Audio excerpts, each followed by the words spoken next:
Was it seduction or illusion? Deception or murder?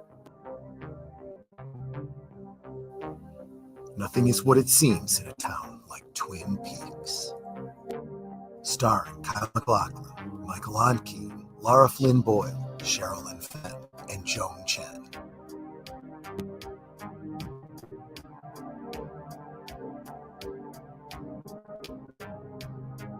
And now you can fall back into the mystery, or begin your search for the first time every Tuesday night with a new episode hosted by a panel of superfans. Watch live for the audio commentary.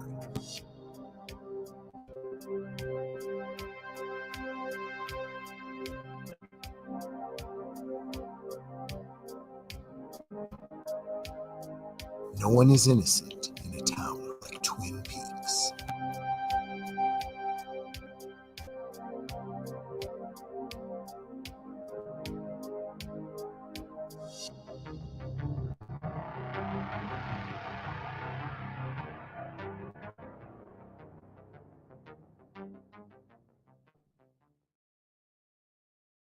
National rules in a situation like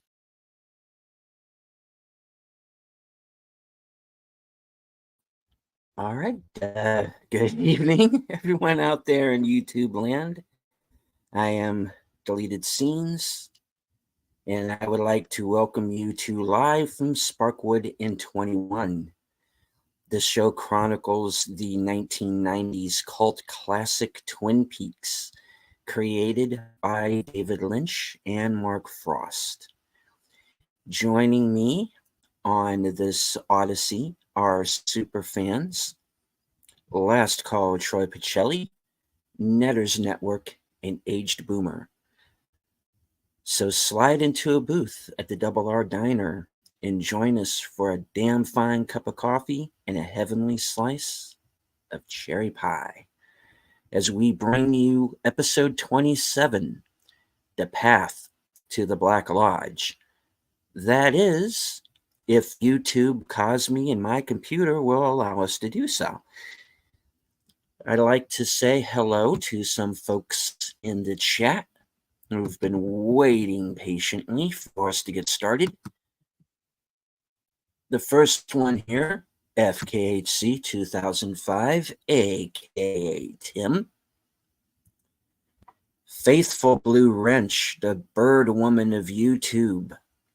Connie Cleary, check out her second channel, Fluff Check Productions. The tired midnight blogger himself, Curtis Shelby. Friend of the channel, JPRPH1. Friend of the channel, Dee Myers Jr. Host of Films with Friends, the creator of the 10-word review, Big Al Presents.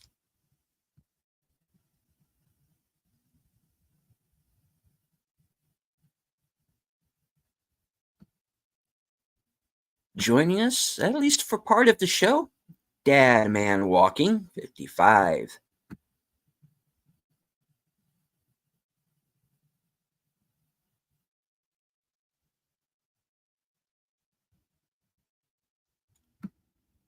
And joining us tonight from Rumble, Samuel Proctor. I'd like to thank everyone joining us tonight on Rumble and Twitter. I can't see you, but I know that you're there. My fellow co-hosts are waiting patiently backstage, so I will bring them on. Last call, Troy Pacelli. hello, hello. She of this, was still smoldering avatar, both her actual avatar and the one that she's using for the show tonight, Netters Network. Good evening. Well, yeah, it's like last night I was a blonde, a smoldering blonde, and tonight I'm another smoldering blonde. So last night I launched 1,000 ships, and tonight I'm launching a bunch of cups of coffee and cherry pie. Yeah, exactly. and a man who I'm sure wonders constantly just how the hell he got shanghaied into this show, Aged Boomer. I don't get it. Of course you don't get I it. say at the end of every episode, I don't get it. It's weird. You got this little guy doing a dance after this girl dies. It's just weird. It's weirdness on this show. Then she ends up in a knob on a drawer, and I'm just supposed to accept it. In all fairness, this isn't the weirdest thing we've watched on our various channels. I wouldn't have been able to say that about 25 years ago, but nowadays, yeah, there's some weird stuff we've seen. All right. But this is a very special episode tonight, folks. We are not actually watching Twin Peaks. We are actually going to watch the first 2 episodes of Doctor Who, season Who Gives a Shit. No. So, no. Just kidding. Yes. No. We are going to bring you some actual entertainment. And No kidding. that is tonight's episode of Twin Peaks. Watching old John Pertwee episodes on Tubi, I'm fine. I did there was a members only stream today for Midnight's Edge, the various Midnight's Edge channels, and I hopped on and I chatted with him for a little while and left because I was in the middle of my workday. Lester San Jose came on after me, and he said the nicest things about Monday Night at the Movies and last night's in particular and whatnot. And but it was in the context of the topic there that they had gotten on was how Midnight's Edge isn't doing a lot of Star Trek or Doctor Who or comments on a lot of that stuff anymore because nobody cares. They're noticing that their watch time for those videos is in the toilet, so they're not even bothering anymore. And Lester was saying, yeah, it's great to be able to go back and watch, older films, whether it's ones that you loved, when you were younger, or ones that you'd wanted to see and hadn't seen. Because, I mean, normally I'm not the type that says, well, if it's older, it's better. But with entertainment lately, it kind of is. And honestly, that's kind of what this show is all about. Live from Sparkwood in 21. Going back and watching one particular series. In a way, it's a franchise in and of itself, right? I mean, because we're also talking about the books, the music, the fan experience. I mean, there's a lot of stuff out there that goes beyond just the individual episodes. I just sent you just got a disc from us that yes. Netter and I had picked up at, I don't think I even told you the story behind it. One of the last Twin Peaks festivals we went to, I think it was back in 2013, 2014. One of the fans had done this fan film, and it's all filmed in the Snoqualmie area, North Bend, and whatnot. So it's all filming locations from Twin Peaks, including some of the people that were involved with Twin Peaks, including Jennifer Lynch. But what he says that it is, I'll read what it says here. It's called Beyond the Meanwhile.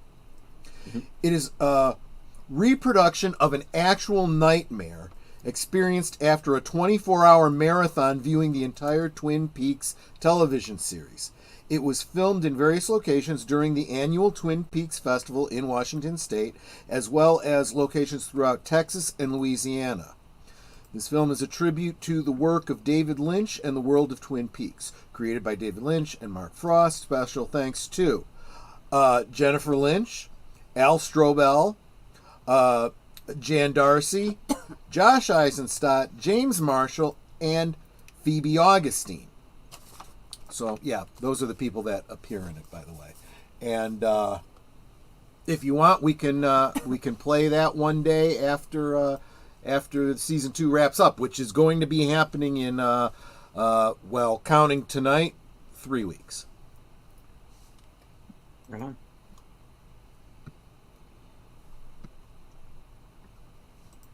Okay, I'll shut up now.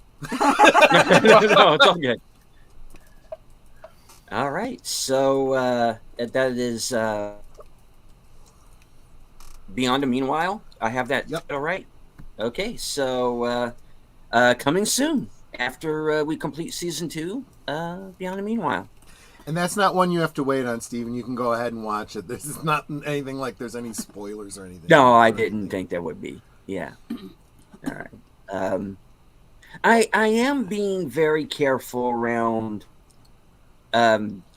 certain channels and certain broadcasts because I'm curious because it's Twin Peaks and I want to know, but then again I have to hold back because I go, oh, they could be talking about season 3, even though I do have something. There is a theory that I did have, and when we get to season 3, I'll go deeper into it. I'm pretty sure is on track. So you have the benefit of years of experience with David Lynch's various productions. I think you, like myself, kind of understand where he's coming from, to the extent that anyone really can. That is, and you're analytical and you're observant, and honestly, I don't think he makes it that difficult to understand.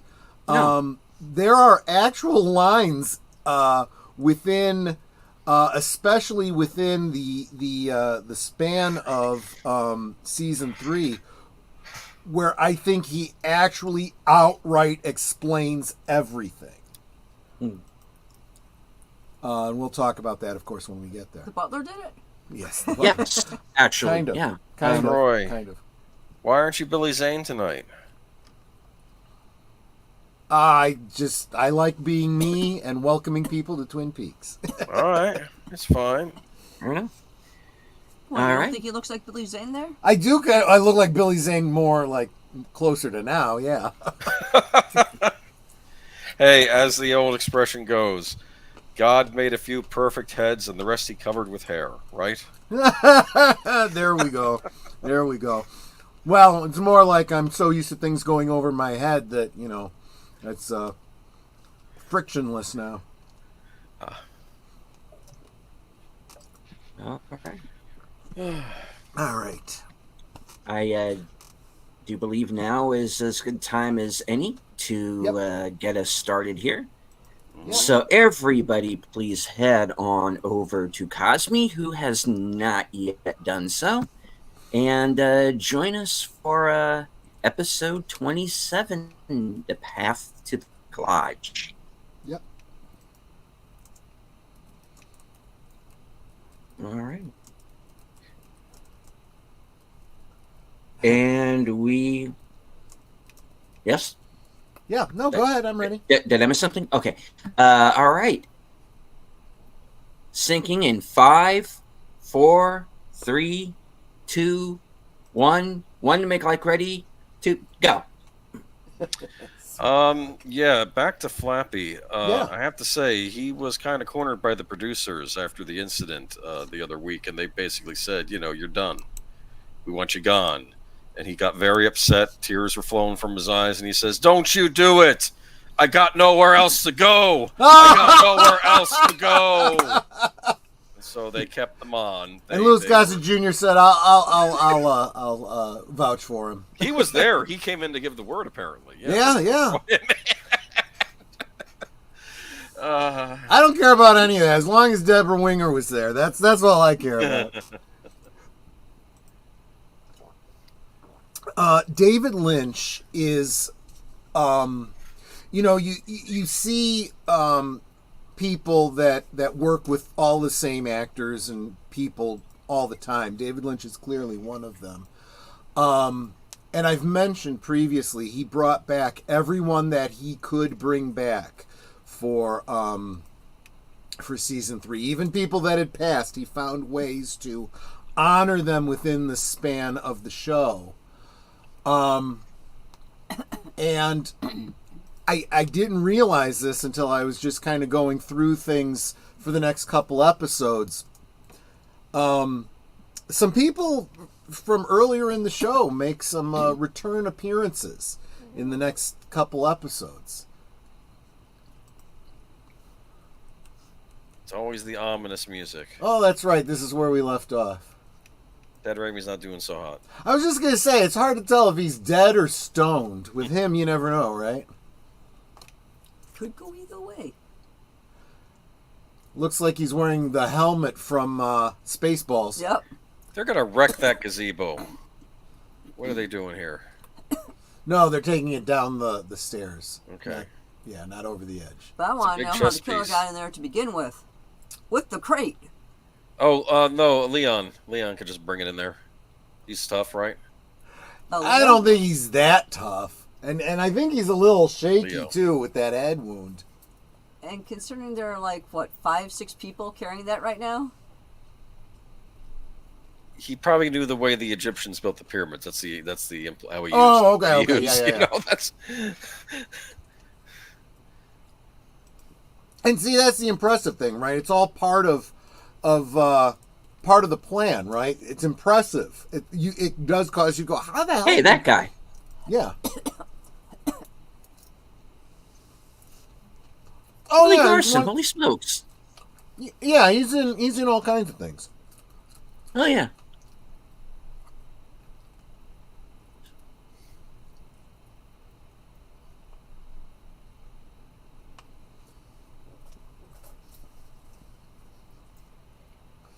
Like Bigfoot.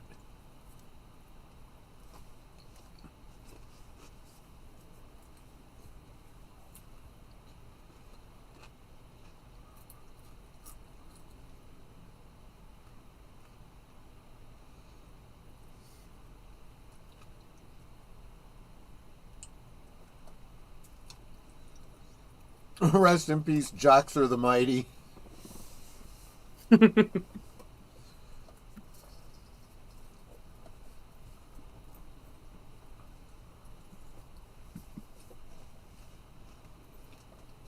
Andy. Andy's crying. It's kind of funny because Andy's crying and this kid here is laughing. Yeah, at first I thought it was the kid crying, and then I saw Andy. I'm like, oh, no.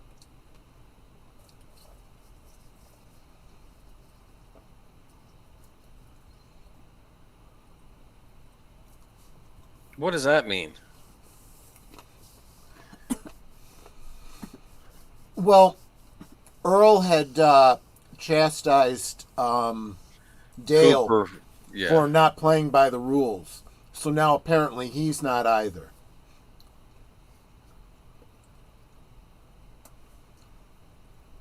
But more donuts again. Uh-huh.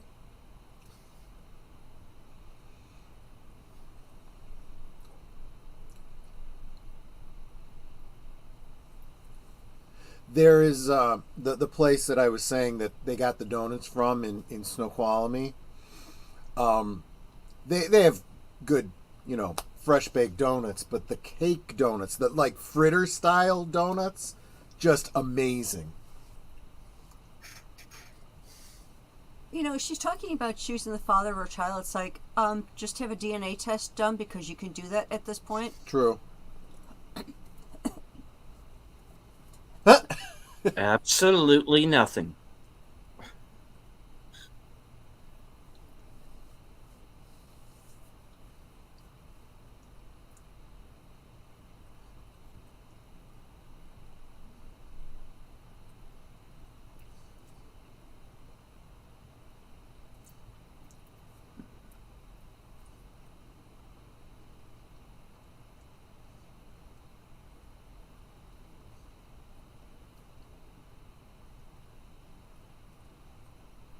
Keith Richards, cockroaches, styrofoam. Yeah, exactly. Yeah. Exactly. Oh gosh. Maybe in the next season of Fallout we'll get a giant zombie Keith Richards. Funny. Mold never dies either. They used to use styrofoam in video game console boxes. Now they don't anymore, and it was always better for keeping stuff packed.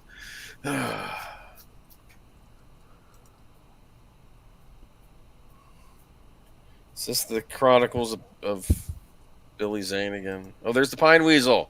See the Pine Weasel? Yep, yep.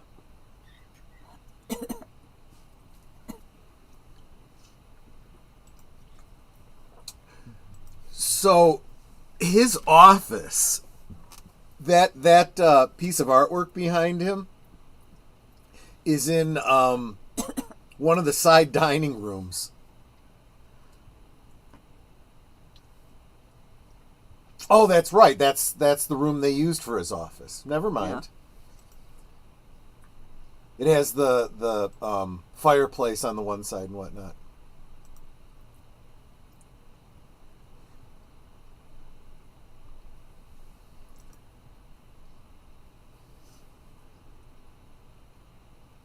Wow.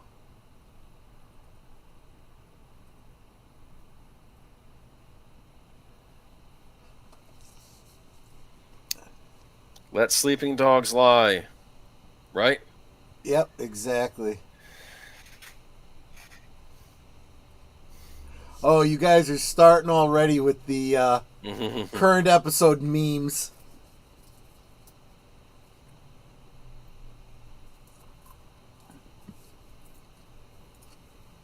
Reminds me a lot of Audrey Horne. Oh, yeah, exactly. They could almost be sisters. I know, just stop, man. How old is the Doc? Probably in his 70s or so. No. 60s. Probably late 50s, early 60s. Really? That's older to me. They said people looked older back then because they actually went out into the sun. Yeah, So that the could snake be. pooped up all the You time. might be right. He's 69. Okay. Hear that fan He going? still plays. I'm sure if we looked it up on the wiki or something, there's probably a good estimate there. I say there's probably no air conditioning out there, is there? Oh no, wait, that's not the. Where is she? I don't know. Where would they have records for stuff like this? She's. Well, Oh, this is probably her attic. Yeah. Looking at her birth certificate. And the father's space was blank.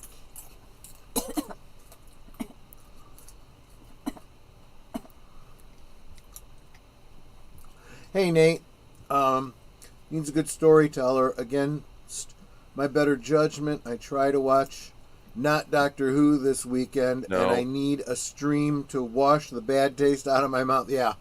Well, that's what we're here for, my friend.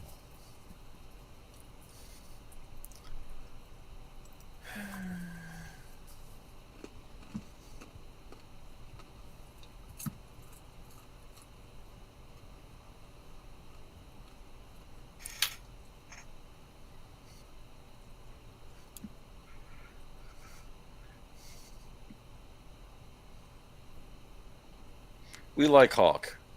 Yeah. Yes. Absolutely.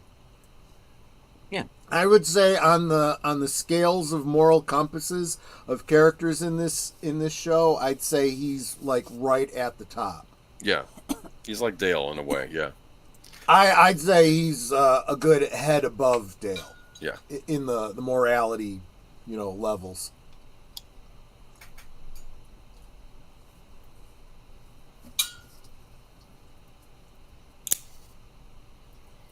He's going down to the rainforest. Mm. Hope he doesn't run into any cannibals. Or rain. Yeah. Well, there you go. You can see Billy Zane's already starting to lose his hair in the front, which is why the bangs kind of flop over his forehead. Wow. Because you could see that widow's peak kind of forming. Yeah, you're right. I, of course, wouldn't have thought of that at the time. Well, I didn't until I saw a picture of him bald now. Yep.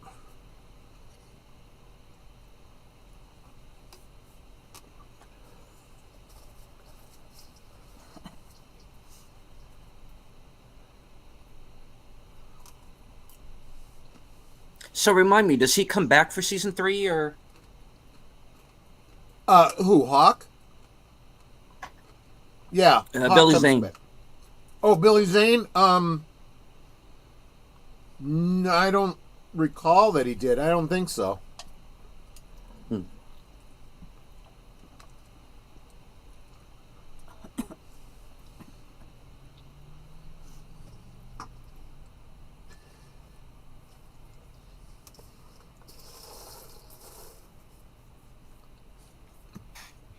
And hello, Orville Nation.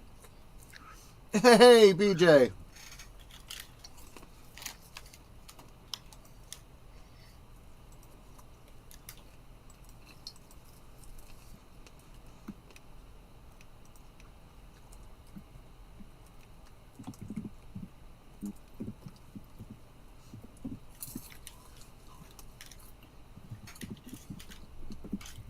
That's interesting. They mentioned Doug Puzz.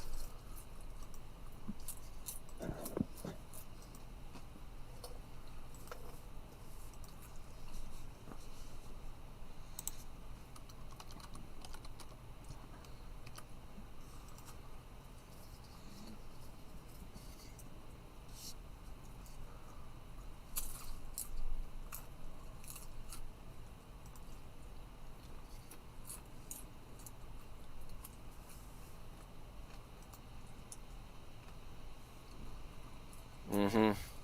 Yep.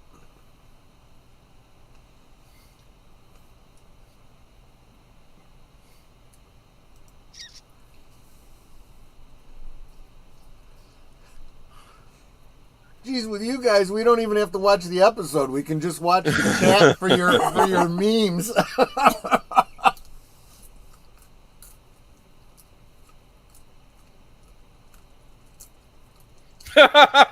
Well,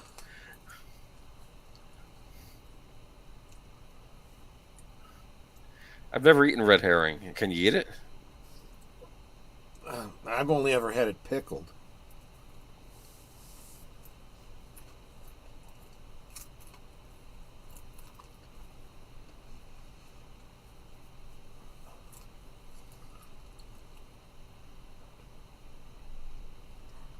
When this guy was talking to Major Briggs, I thought that was Michael Onkeen because he's got the same hairstyle, Yeah, a and little stuff, the bit, same yeah. build.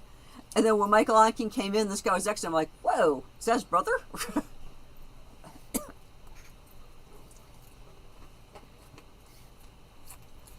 You like that, breadcrumbs? Yeah. Well, and with him walking in the woods, and occasionally disappearing, yeah, you kind of do need to lay down a trail. You know who would eat those breadcrumbs? Flappy. Yeah, Yeah. I know. And we were all telling him, you're eating too much bread. It's not good for you. Well, he lives his life as he sees fit. Well, he was using that bread as a booze sponge. I can't say I blame him for that.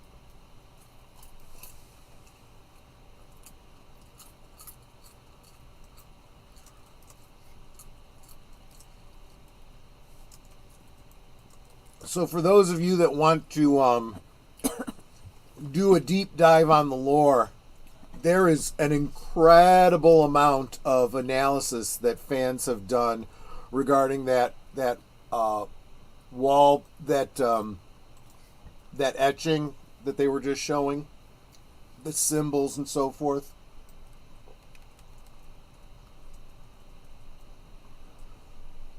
And Flappy. Yep, there's cherry pie. Whoa.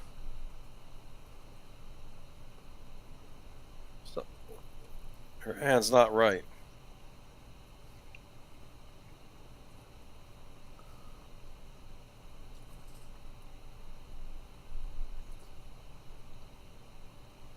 Except for I wouldn't say kick some butt.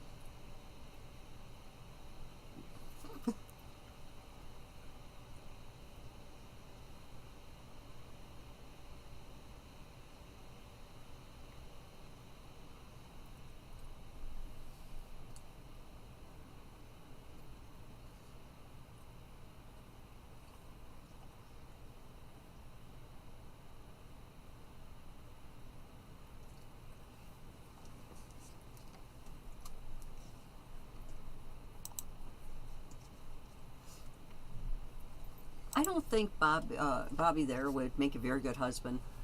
He's too much of a sleep around type of guy. I think he's trying to get himself together, though. By still sleeping with a married woman. True.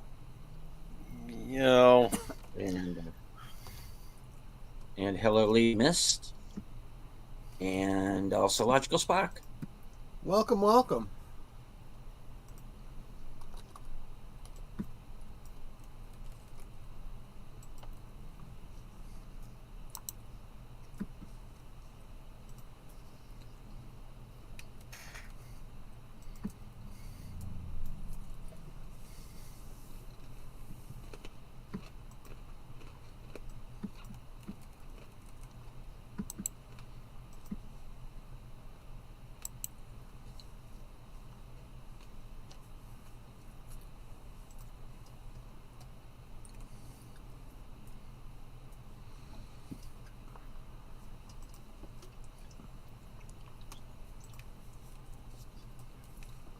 Mm.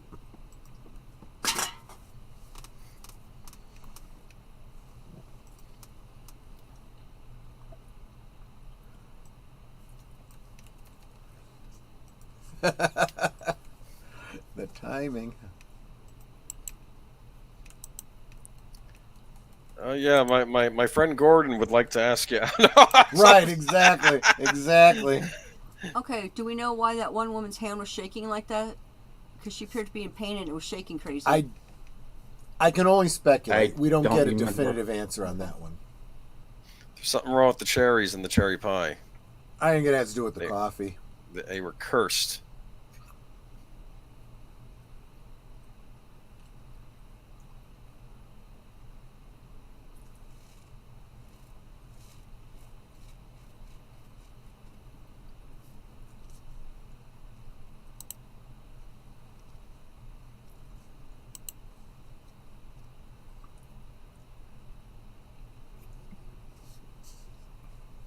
Yeah. He's so charming. Yeah.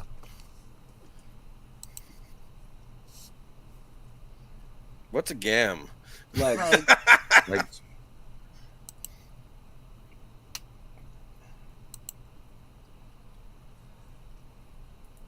I totally expect him to pull a Tim Conway and in the middle of a sentence just start, snoring.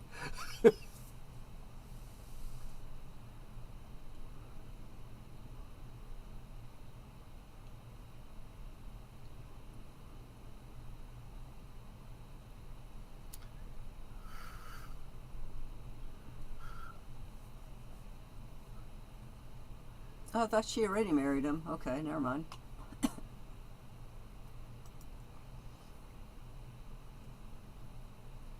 You like the statue of the pine weasel? Yeah, for a Yeah. second I thought it was two squirrels dancing. Well, maybe it is. Maybe I'm confused. No, you were right. You were right.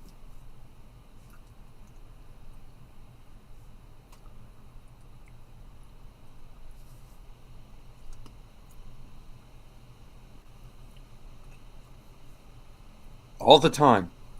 Yeah, I live in Twin Peaks, for crying out loud.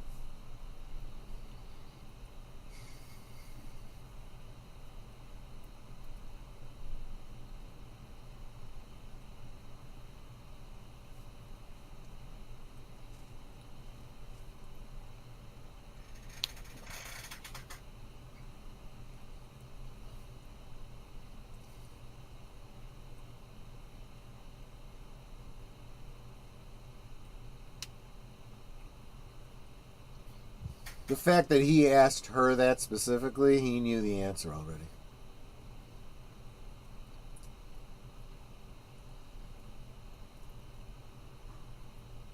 Donna just looks ticked.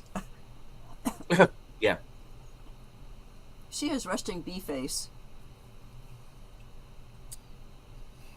Yeah. Shelley actually looks scared. Well, now she knows that her Yeah. husband's involved in it. That just amps it up for her.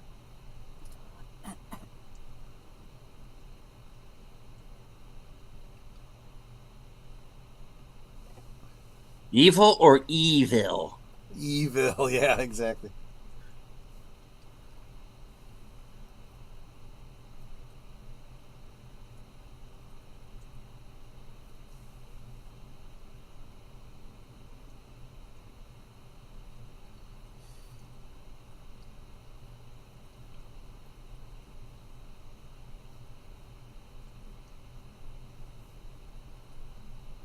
What do you care?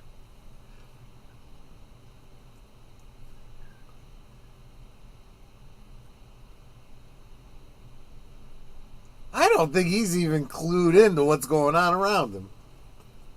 Well, he took the taser, right? Yeah.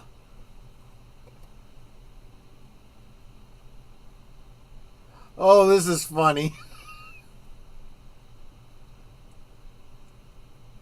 Leo? This is so funny.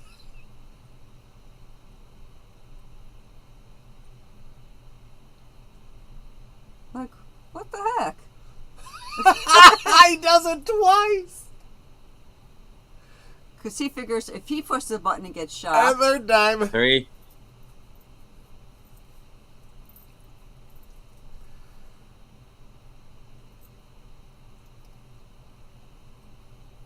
Oh, gosh.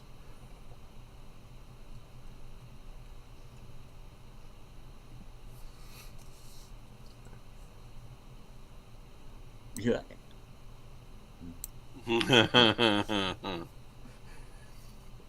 That's right, John. It's not a phaser, Leo.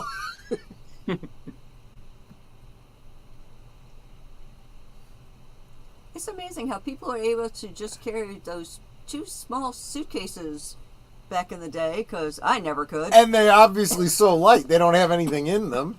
Yeah.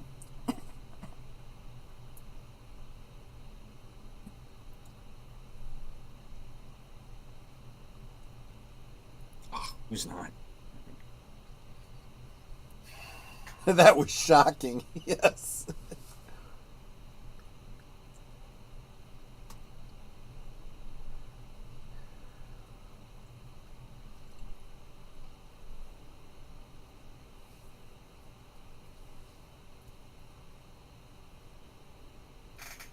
Spokeswoman, Yeah. please.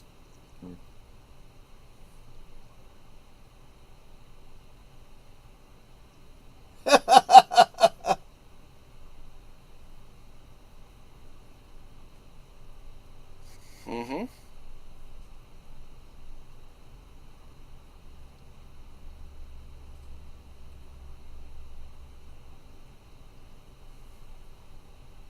Who?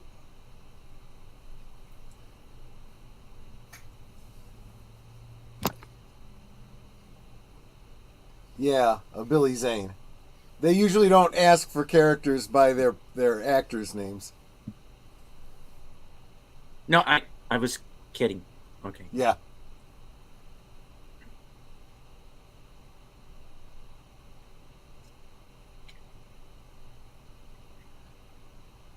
So you deliberately kept me there so I'd miss him. Yeah, exactly. Kind of, yeah.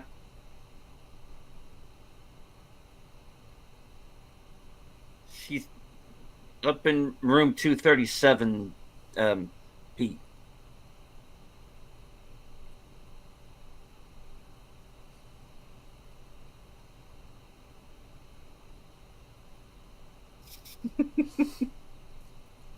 Does Wow. she know Pete Murtaugh? Yeah. Oh, okay, because she just said you.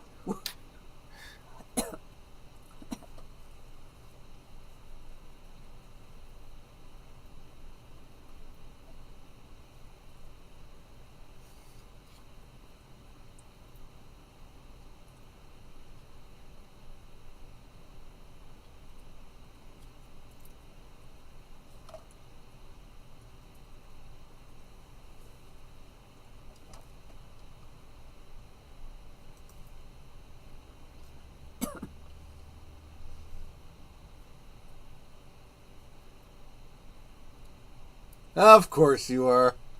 Well, who isn't?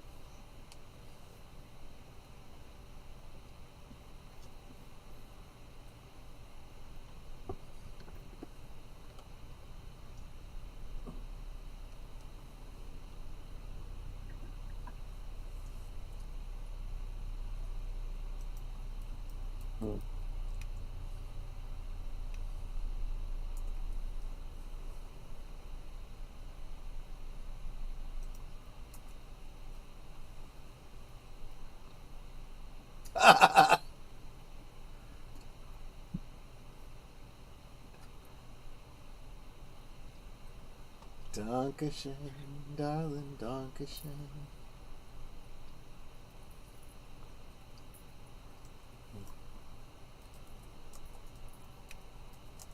Here we go.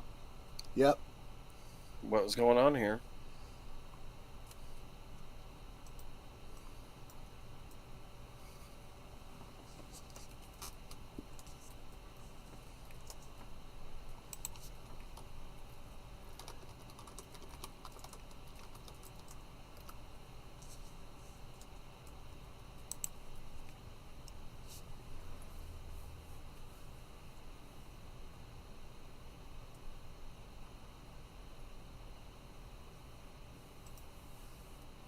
We got cows. That's unusual.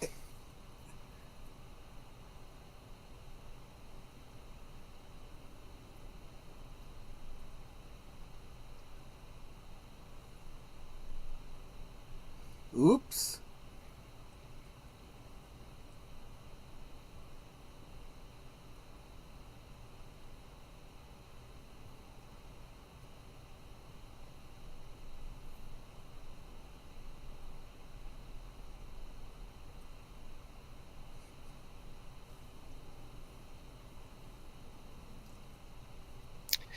That means that Leo's a horse's you know what, right? Yep. Mm-hmm. Hey, booty. And of course, Wyndham Earl knows that Briggs was involved in the project, the Blue Rose project.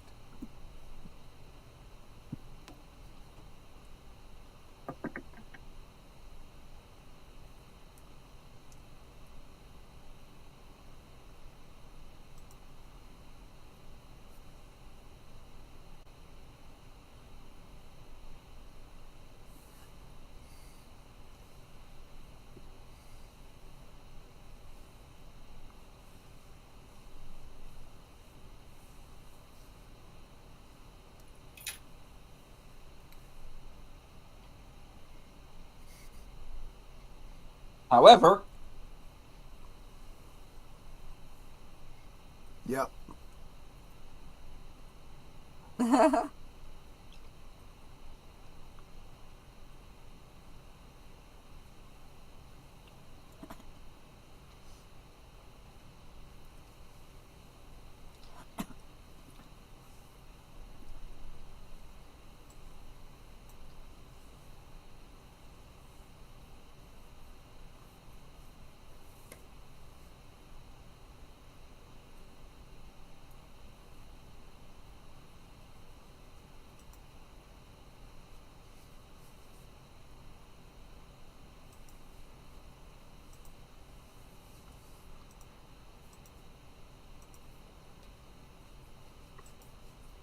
What?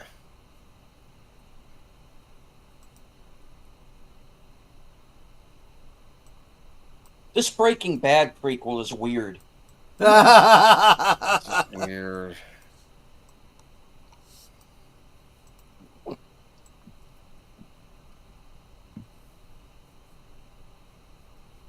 Didn't Norma remove the sorry. What just happened there? Is that an omen? Possibly. Did I do that? I looked down for a second. Did she drop it or just miss the bucket? I'm not sure if she dropped it or knocked it over, but it was indirectly related to them kissing, and let's just say it's foreshadowing. Nope. Is that it?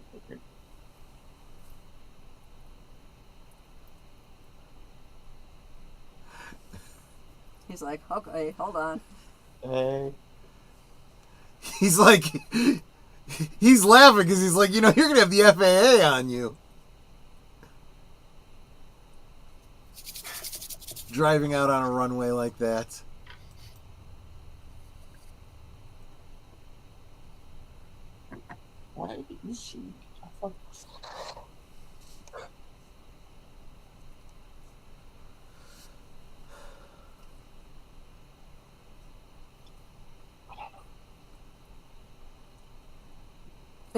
Okay. I'll be back tomorrow.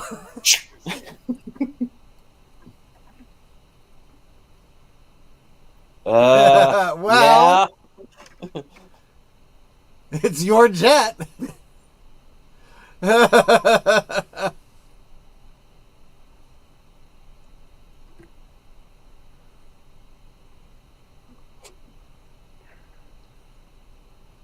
He's like, okay. Aw, He's got the teary that's eyes. sweet. He's such a romantic. He is. I'll be back in 5 minutes. His hand. Yeah.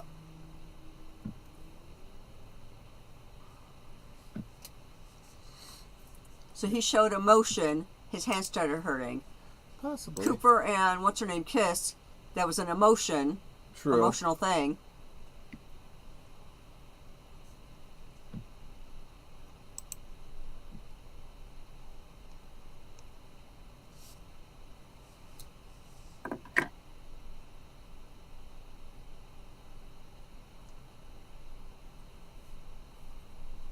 We'll get Mulder and Scully and SG-1 on this immediately.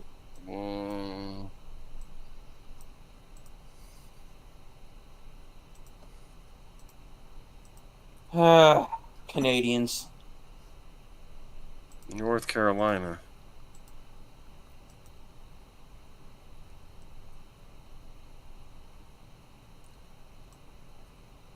What'd you ask them about it for then?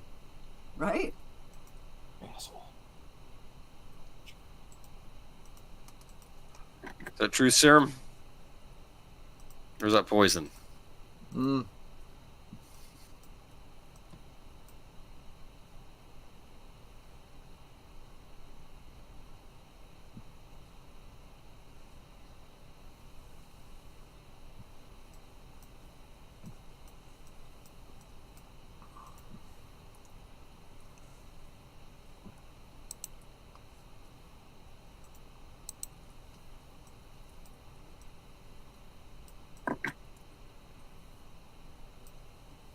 Well, I thought it was The World Is Not Enough. That'll be another show. Talk about that Friday.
Okay.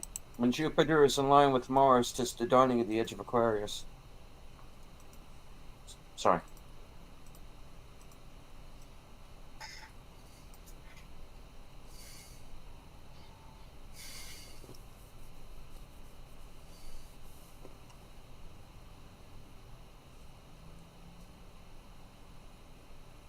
We'll get RoboCop on it right away.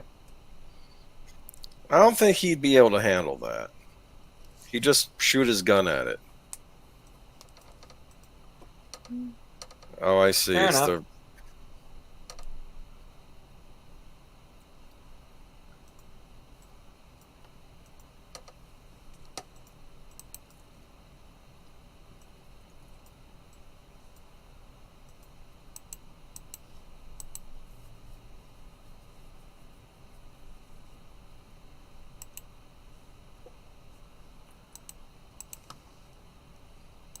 Well, his lawyer was no great shakes either. It's like she's like, open the box, open the box, open the box. And then when he tries to open the box, she's like trying to take it back from him.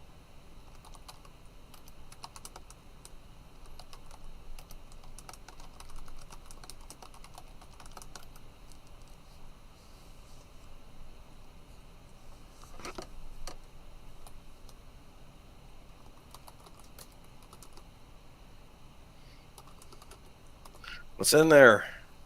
Another box. Good night, Tim. What? He's done with the puzzles, and now he's got. Another box. It's unobtainium. Good night, Unobtainium. FKHC 2005. That was a little on the nose. Yeah. Unobtainium. James Cameron. A little on the nose.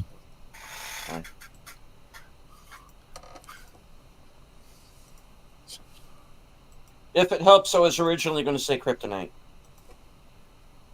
Yeah, well, that would have to be in a lead case.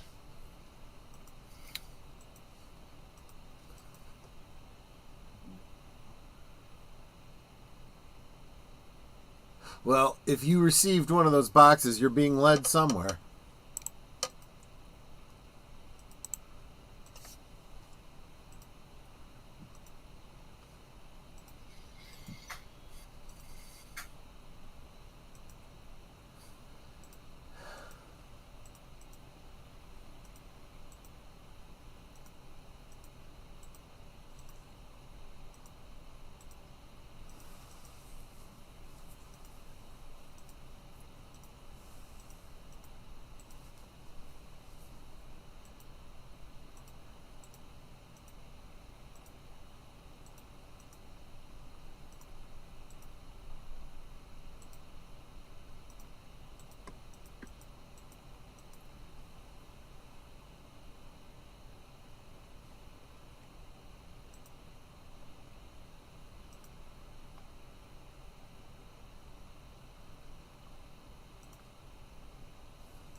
That's a great interruption.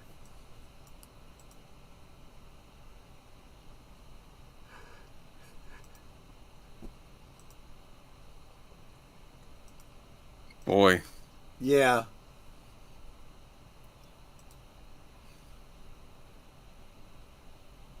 Is this thing on?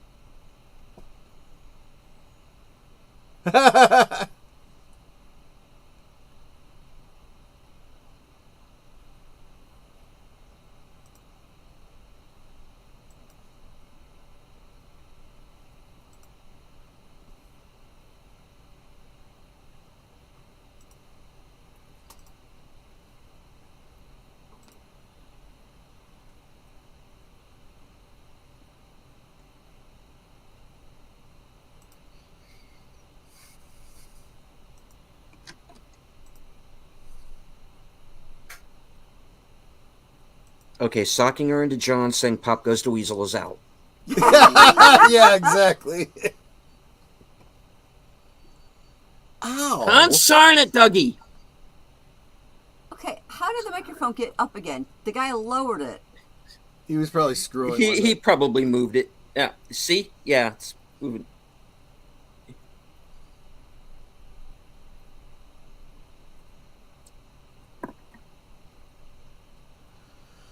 Yeah, There Danny's is. going to be seeing the other side for sure. What's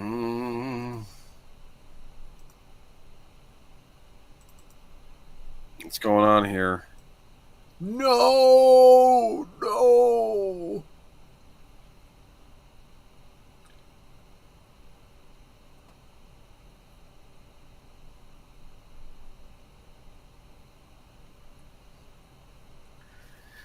I like that one, John. When we kiss, ooh, fire. Fell asleep.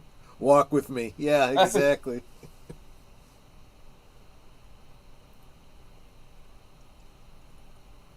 Well, the jet's still there. What gets me is he waited for her. No, he's gone. Because he's a gentleman. I know. His lurch clock cock blocking? No. No, he's trying to warn Dale.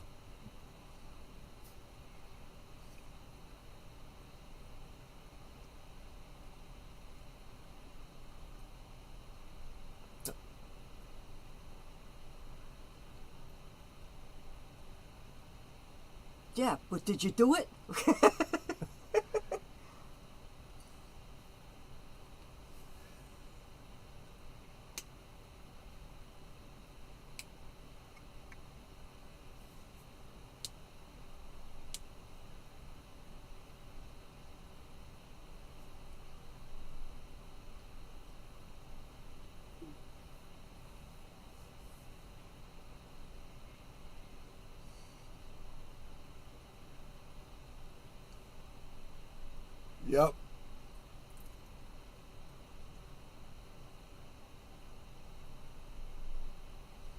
He's not wrong. Right. I've never been fishing. I wouldn't know.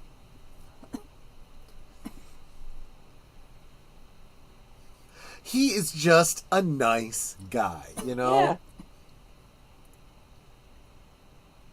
He's Meanwhile- not. Yeah, exactly.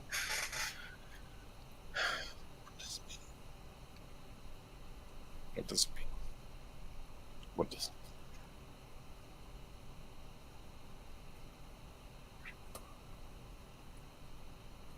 Okay, what the heck is wrong with Leo?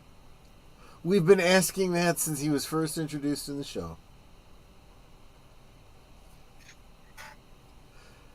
Netter, you got to get Troy to take you fishing. We've never gone. Have we ever gone? Well, No, I've never been fishing in my life. did we not do any fishing when we were out on the lake with the kois? No, I got sun poisoning Yeah. and seasick. Yeah, you did. That's true. Oh, look out.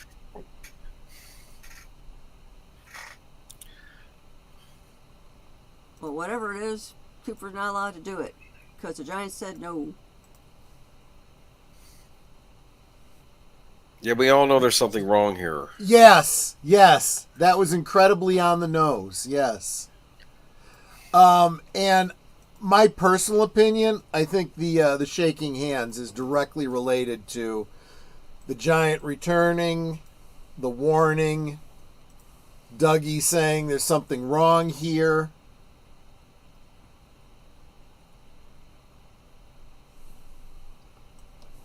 You know, the ominous music. Everybody Dark losing your trees. Jedi powers. Right, exactly. And I spoke too fast. I dramatically wanted to end now. Right hand coming out of the Black Lodge. That hand looks familiar. Yeah, it does. That jeans jacket.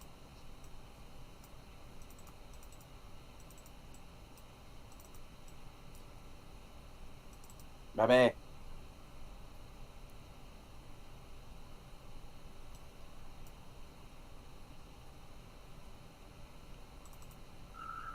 It's curtains for this guy. Yeah. Well, it's curtains for someone, that's for sure. So, the return of Bob. Now, this is where we start the deep dive. Bob had inhabited. Bob is a spirit, right? So, going pure lore, spirits, in order to be in this realm, need to be tethered to somebody. Every denizen of the Black Lodge has some real world analog. Now, Bob's tether was Leland. And he was trying to move from Leland to Laura. Laura was willing to sacrifice herself to prevent that from happening. When Leland died, and Laura was already dead, Bob became untethered. He returned to the Black Lodge. Now he's remerging. The most common fan theory for the handshaking, it's two-part. First, when you see... How is it Dale put it? You know, when two events occur regarding the same subject of inquiry, one must, pay careful attention. What do all the people have in common that had right hands shaken? Well, they're coffee drinkers. They had just been drinking coffee. That's one thing. Getting kind of ahead of where we are in the episodes, something that kind of comes up in a later episode. I don't remember if it's the next one or the last episode.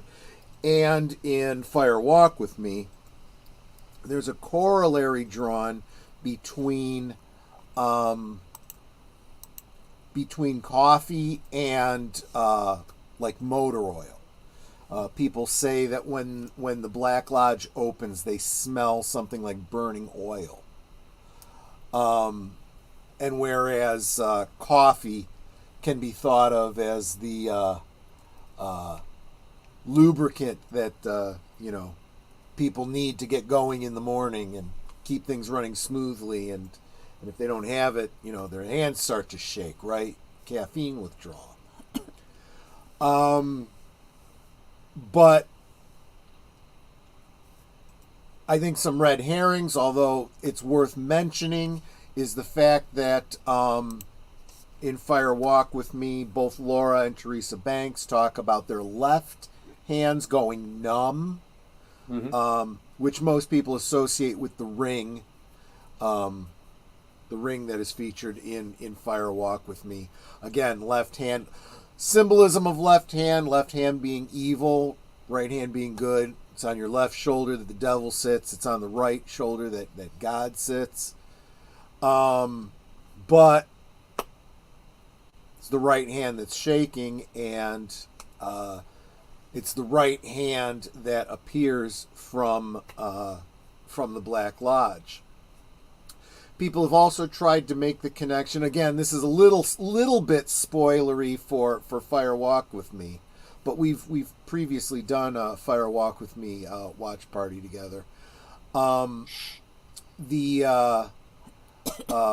one-armed man is missing his left arm, and the little dancing man from another place reveals himself to be the arm.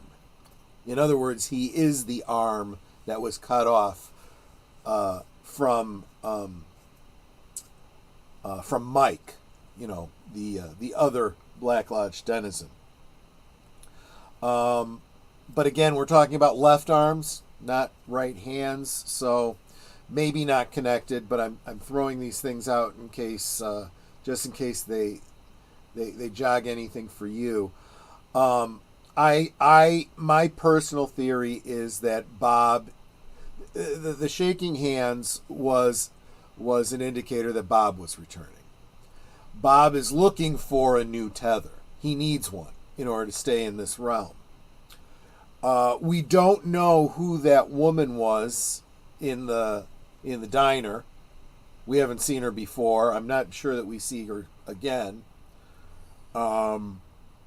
But she could have a whole intricate backstory that could, connect her to the Black Lodge and, make her a good conduit for Bob.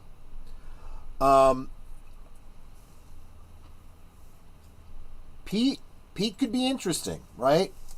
Consider his connection to Josie and the sawmill, maybe. And boy, Dale. Right? If Bob could get into Dale, that's like the devil tempting Jesus, right? So don't want to give too much away, but that's where my current theory on them, and my theory has changed over the years, but that's currently what my theory is regarding the handshaking. Any other thoughts?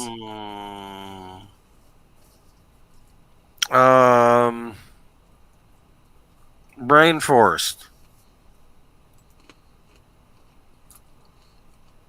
See, I just figure Rainforest is somewhere far away that he goes to and we don't see him again. I told you he's going to get eaten by cannibals. Could be. I don't know. I'm trying to think what else. We had the major being tortured or interrogated, I should say. Yep.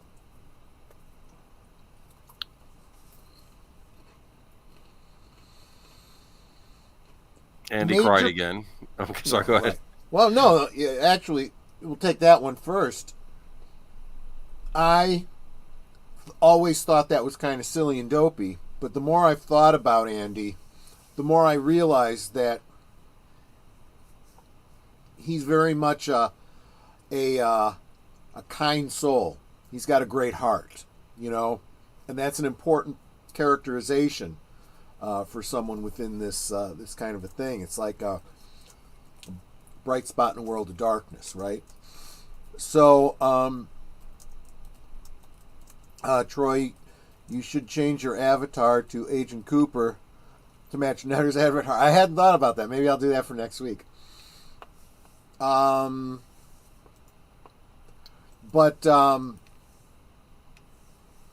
I forgot what the other thing was he said before Andy.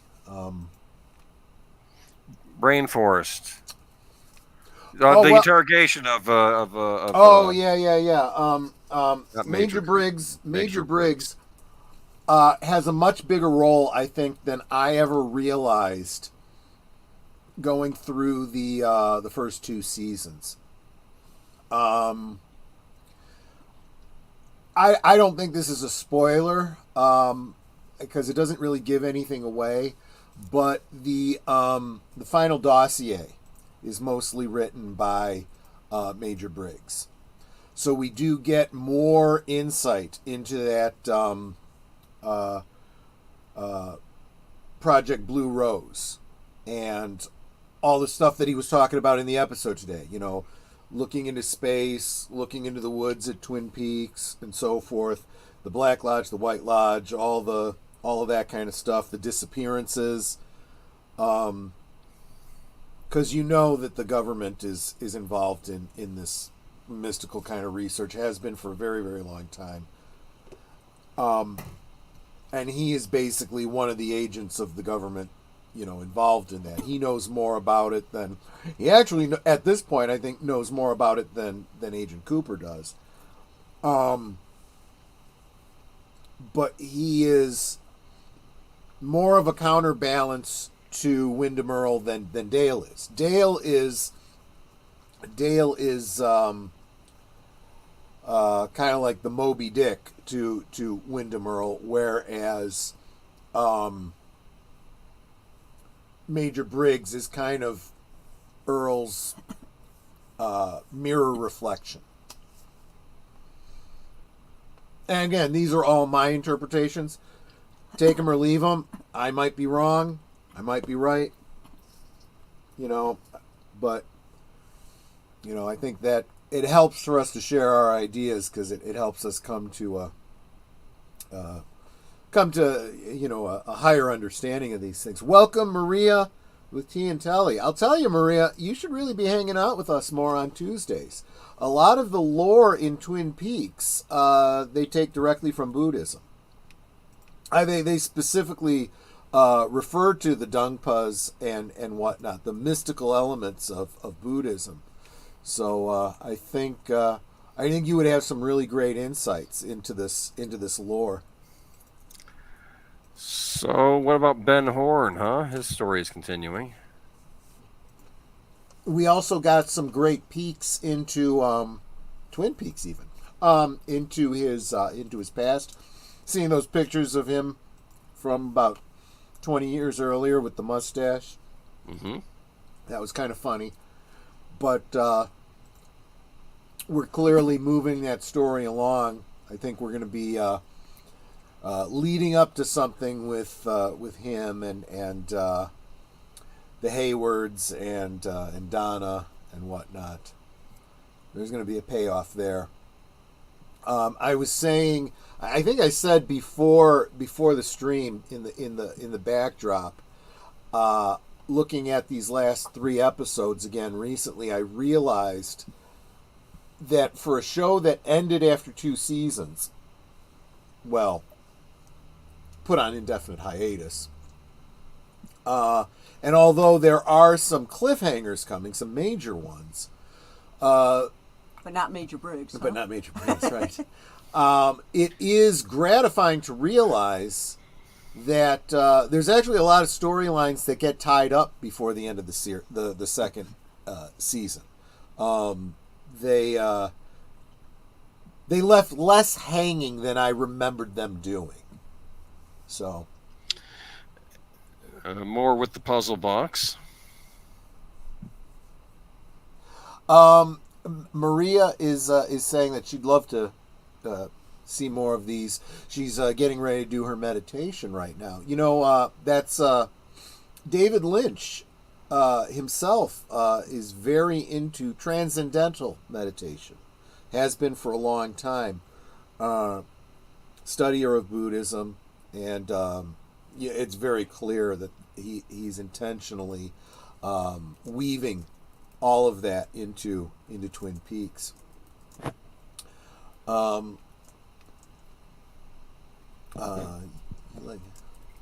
Oh, okay, you're talking to Curtis there. Okay, sorry. So I'm sorry, Boomer. What were you saying? Oh, I was just gonna say the puzzle box. We finally gets opened again. Well, Right. with the rolling pin. Yeah. But now, what's the cylinder that's inside? Because Yeah. that looks like a puzzle as well. Yeah.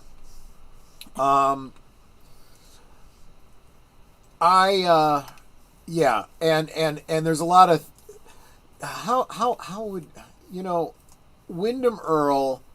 I think we kind of know he's on a little bit of a revenge trip with Dale, and he's playing games with him, literally and figuratively. All of this is theatrics on his part, right? But we know he was obsessive about the Black Lodge, both from the scenes we've seen with him and Leo. Leo becomes the conduit for Wyndham Earl to monologue, right? So we can get his inner story, right? What he's thinking.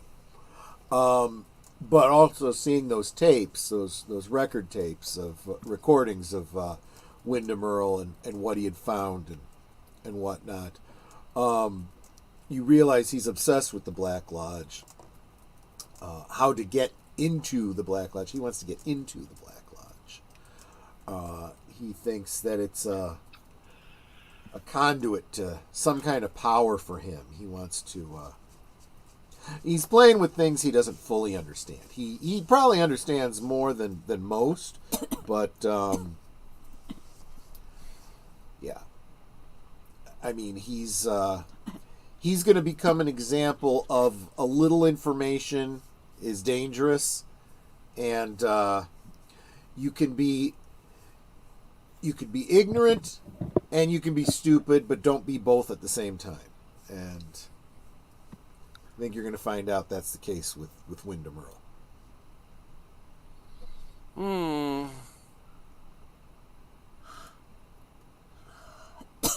So this is going to sound like it's completely unrelated. I'm going to share a little bit of a story. Think of it as a parable. It's not directly related to Twin Peaks, but I'm getting at a dramatic theme here. So I was reading a book by Michael Moorcock many years ago. It was called The Warhound and the World's Pain. And the basic concept behind the story is that Lucifer, the devil. Yes. He's been cast out of heaven. He's, the prince of hell and whatnot. And he orchestrates things on earth that causes a particular mercenary to, things converge that lead him to a castle where he meets a girl and, blah, blah, blah, and this and that. And it all leads to him meeting the devil. And the devil, appears to this mercenary, and he says to him, he reveals who he is, and, I want you to do something for me. Well, why should I do something for you? He's like, well, I may not seem very important to you as a living mortal, but you're going to die someday. And I'm going to be very intricately involved in your eternity. He goes, so you want me to sell you my soul? He goes, I already own your soul. You're already going to hell. And although I can't make sure that you get into heaven, I can promise you that when you die, you won't go to hell. He says, well, what does that mean for me? He goes, I don't know. I don't know what that means. But, it's probably better than going to hell. Okay, what is it you want me to do? He says, what I want you to do is I want you to find the Grail of Christ. He goes, I can't find the Grail of Christ. All the legends say that you have to be pure of heart to find the Grail. Yes. And obviously, if you own my soul, I'm not a candidate for finding it. He goes, well, think of the quest as purifying. Maybe by the time you find it, you will be, prepared for it. Okay, let's say I do this thing, and let's say I am successful in finding the Grail of Christ for you. Why do you want it? He said, well, I don't really want it for itself, but I'm hoping that by you getting the Grail for me, it'll get God's attention. See, right now I have no way to communicate with God. I'm cut off from him. But I want to get his attention because I want to repent. Anyway, interesting story. Why do I bring that up? Well, because there is this idea that people have that you can make a deal with the devil. That's a common trope in so many legends, right? Whether it's selling your soul or some other kind of bargain, fighting it out in court against the devil, for someone else's soul or whatever the case is, or even just the pure Christian concept of Christ paying for our sins and defending us from the devil himself. But there's another kind of story too, another kind of trope that you try to make deals with the devil. That's exactly what I was thinking about. The devil and Daniel Webster, for example, and Faust, of course, exactly. Those were the kinds of things I was thinking about. But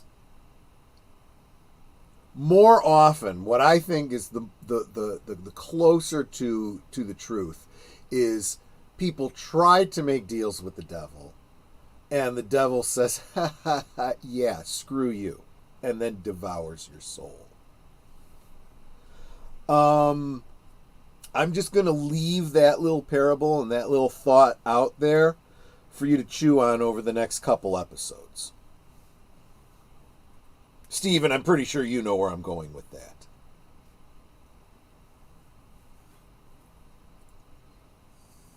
Did we lose deleted scenes? He's muted.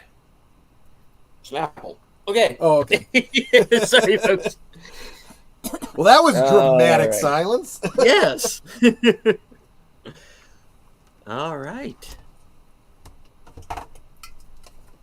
Thank you. There's going to be much to consider over the next couple of episodes, and of course, I'm sure much more when we get to season 3. All right. And see, apparently Curtis knew exactly what I was talking about. I did not know this was part of a bigger series. I only ever read that one book. Completely not even knowing that it was part of a bigger thing. I've heard about, a lot of people have said, have you ever read Michael Moorcock? Well, I read The Warhound and the World's Pain. That's all I knew. And interestingly, the reason I read the book was because the cover art was so good. I was so enthralled with that. It's like a painting of, I didn't know it was the devil at the time, but I'm assuming that's what it was intended to be. A very cool depiction. And I was like, I want to see what this is about. It was a good book. He's 84 now, the author. Michael Moorcock? Yes. Yeah, good. Good on him.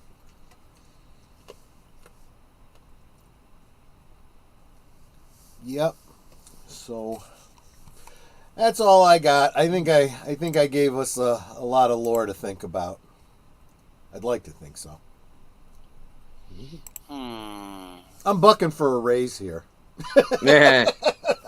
I'll give you a raise. You can have my paycheck next week. Okay. Of course, it's all already spent, so. Well, yeah. It's kind of how it works, right? But I get your paycheck every week, so. That's true. I get the better end of that deal.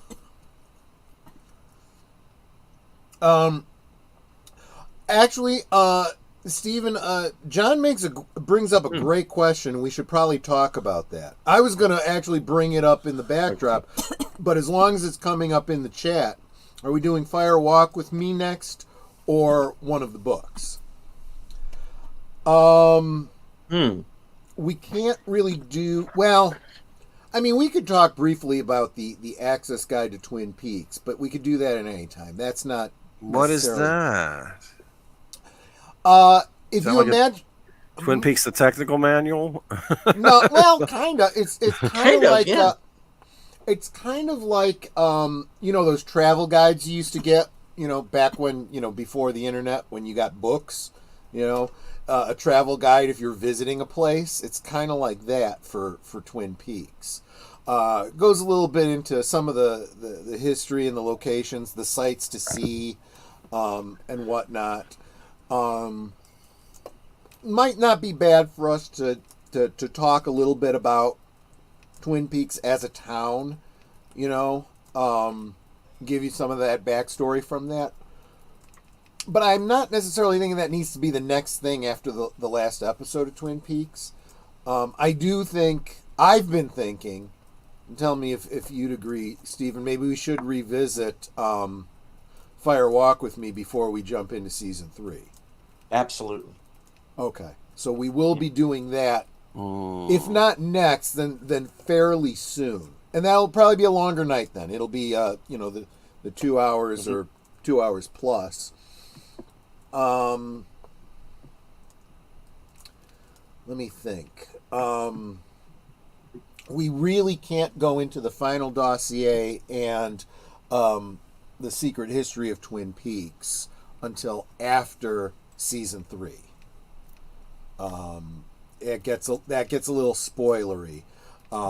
Those are more like additional information at the end of season 3 when you're going, huh?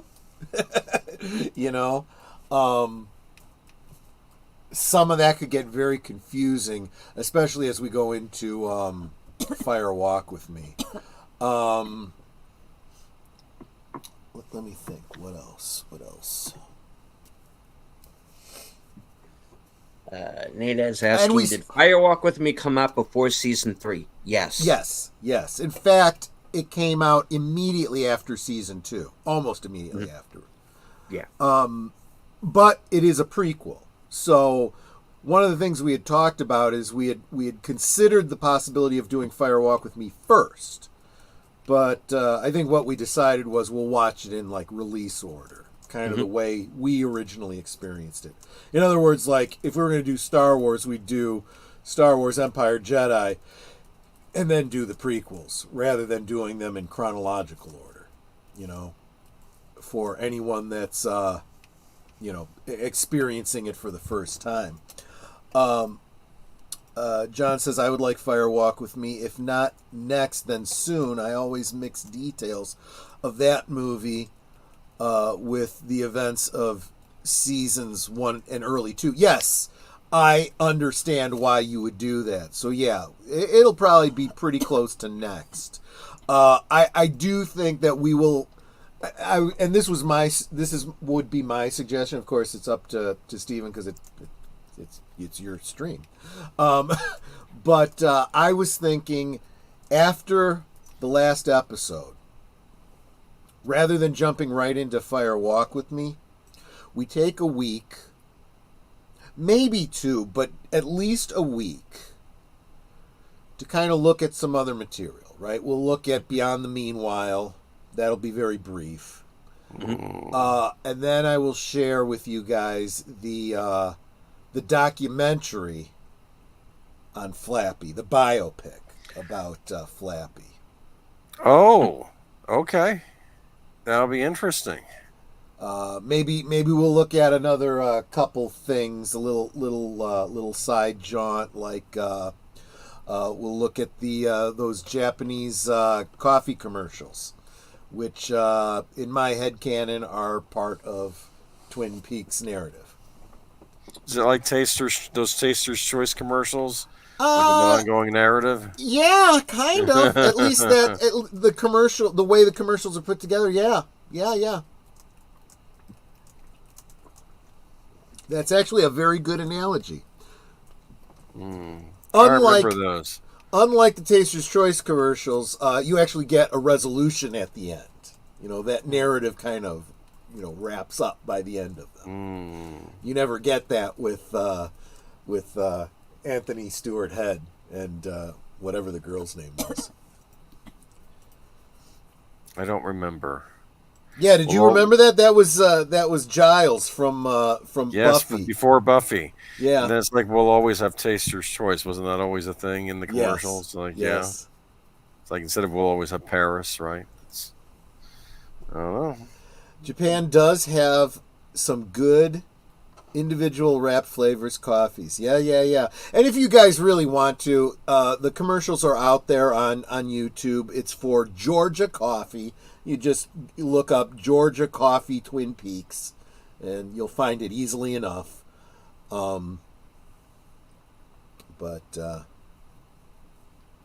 Yeah, Chris, I forgot he was in those commercials. Yeah. I heard that Flappy really liked his 16 years old single malt scotch. Oh yeah. Oh, he did like to drink. That is true. That the contract for his employment, I think. He was difficult to work with. He really, really was. That's because he's the best. Well, that goes without saying. Yeah, exactly. But there you go. Him and Peter Sellers, right? Right, exactly. Anyway. All right. Well, let's go ahead and start wrapping it up. All right. Ladies first. Netter, what do you have coming up? Oh, let's see. On Thursday, over on Thursday Things, my special guest would be Obnoxious and Anonymous. So I'm looking forward to talking to him about Twin Peaks, about their upcoming movie, and their fundraiser. And then let's see. Saturday is a Big L night, if I recall correctly. Yep. Called Fire and Ice. Fire and Ice. I was going to say Ice and Fire, so I was close. And of course, I'll be guest hosting on that, as well as guest hosting on Last Call with Troy Pichelli. That's it for me for this week. Yep. All right. Boomer. This week I'll be on Last Call with Troy Pichelli and a special guest. And then Sunday we got Geeky Geezers, where we're going to talk about fun stuff. Lots of fun stuff. Actually, we'll do a retrospective on Roger Corman, too, so that'll be fun. Mm-hmm. Troy? Yep. As he alluded, we are going to be talking... and Storyman Jack, real quick. Yes, Storyman Jack lurking and working. Welcome, my friend. I will be hosting a very special Last Call.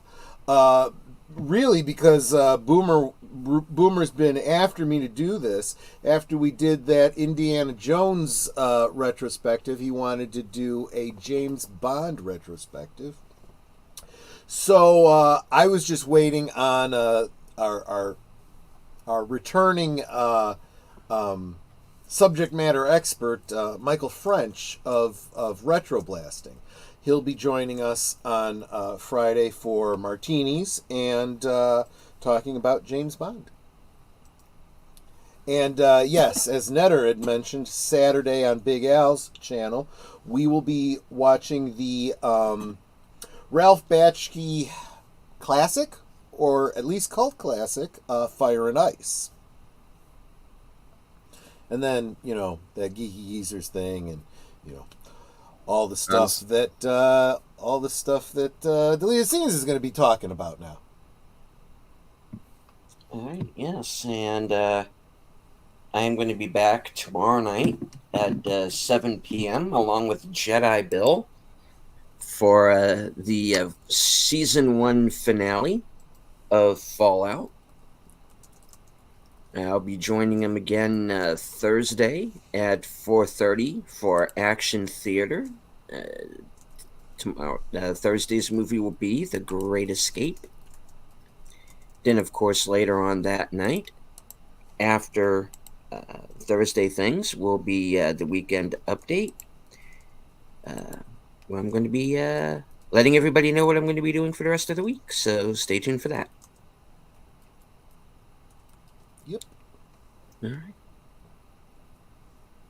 I would also like to take the time out to thank everyone who joined us on Twitter and Rumble. I can't see you, but I know that you're there. And I would also like to say hello, of course, to everyone who joined us here live into Chatting on Cosme today. FKHC 2005, Connie Cleary, Curtis Selby, JPRPH1, Dee Dee Myers Jr., Big Al Presents, Dadman Walking 55, Nate was here, Orville Nation, Putin's Cat, Maria Wittiantelli, and Storyman Jack.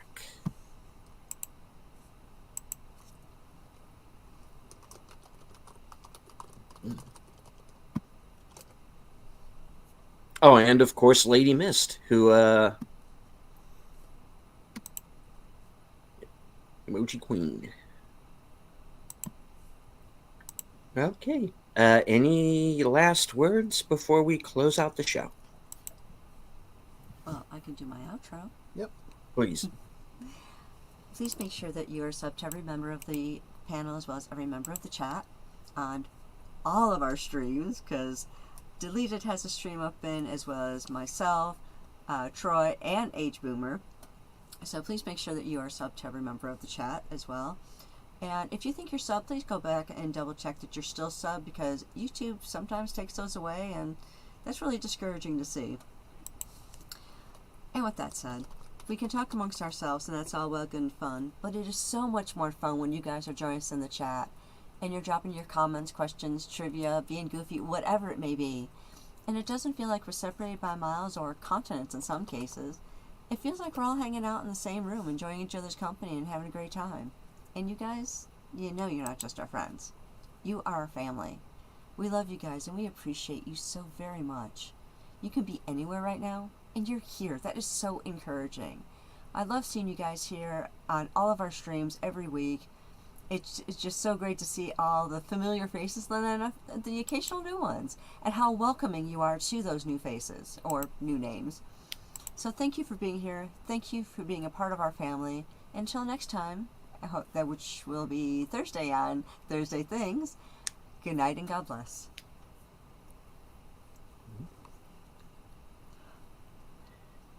And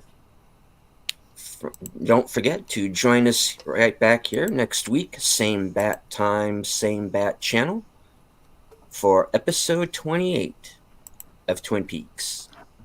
From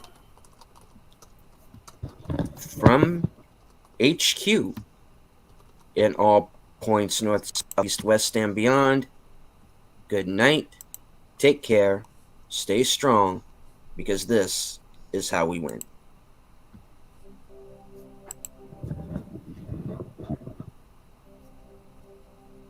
Was it seduction or illusion? Deception or murder? Nothing is what it seems in a town like Twin Peaks. Starring Kyle MacLachlan, Michael Onkeen, Laura Flynn Boyle, Sherilyn Fenn, and Joan Chen.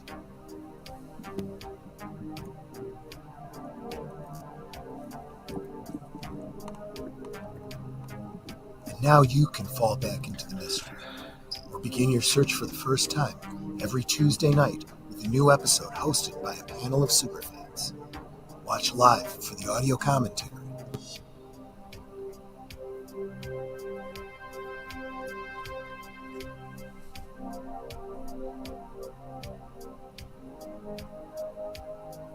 No one is innocent